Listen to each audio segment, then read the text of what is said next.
J'étais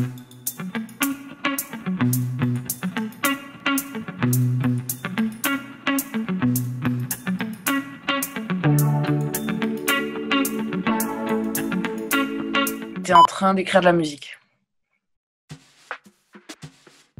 Ça va bien, ça va plutôt bien. Moi, j'ai passé un bon moment en fait avec le. Ça m'a fait du bien cette histoire de confinement parce que j'arrêtais pas de jouer et tout. Donc c'était un repos forcé, mais c'est des parenthèses un peu bénéfiques. Enfin, c'est une parenthèse bénéfique parce que ça n'arrive jamais. Je suis pianiste à la base, mais je l'utilise pas du tout pour improviser le piano. Je sais pas faire. Donc je joue toujours un peu de piano classique pour mon plaisir. Et sur scène, je joue aussi pas mal un clavier qui s'appelle le SH101, qui est un clavier monophonique. Et voilà, je chante un peu. Mon rapport au public, il est changeant. Avant, enfin il y a quelques temps, j'ai dénigré un petit peu cette histoire de public. Je disais toujours, moi je m'en fiche qu'il y ait 2 personnes ou 200 personnes. C'est pas pour le public que je joue, nanani nanana. Et puis je me suis rendu compte que c'était pas vrai. Parce que finalement, le seul moment où on éprouve le lâcher prise, je trouve, c'est en public. Je me souviens bien de ce concert, j'ai vachement aimé.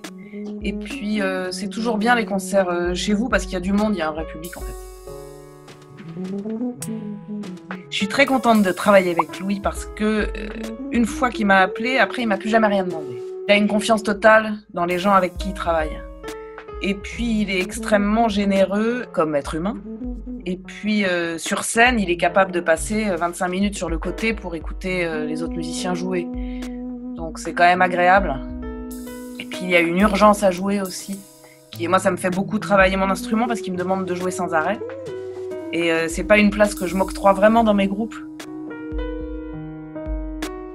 J'avais 8 ans ou 9 ans et je jouais avec un ensemble de guitares dans une église. Et mon petit cousin, juste avant quand le chef d'orchestre a levé les bras pour qu'on démarre, j'ai entendu mon cousin qui devait avoir 3 ans qui disait « Quand est-ce qu'elle va jouer la danse des canards, Sarah ?» Et donc ça m'a foutu la honte de ma vie. Déjà, on se lève à l'heure qu'on veut, enfin, dans la mesure du possible. Et moi, je crois que quand j'ai choisi de faire de la musique, c'est venu comme ça.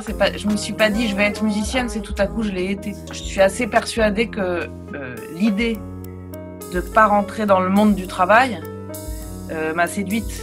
Et ça a dû faire partie de mon choix, en fait, ou de mon non-choix, mais c'est rentré dans la balance, je pense. Du coup, c'est une vie qui permet quand même de jamais être dans la vraie vie. Salut, à bientôt.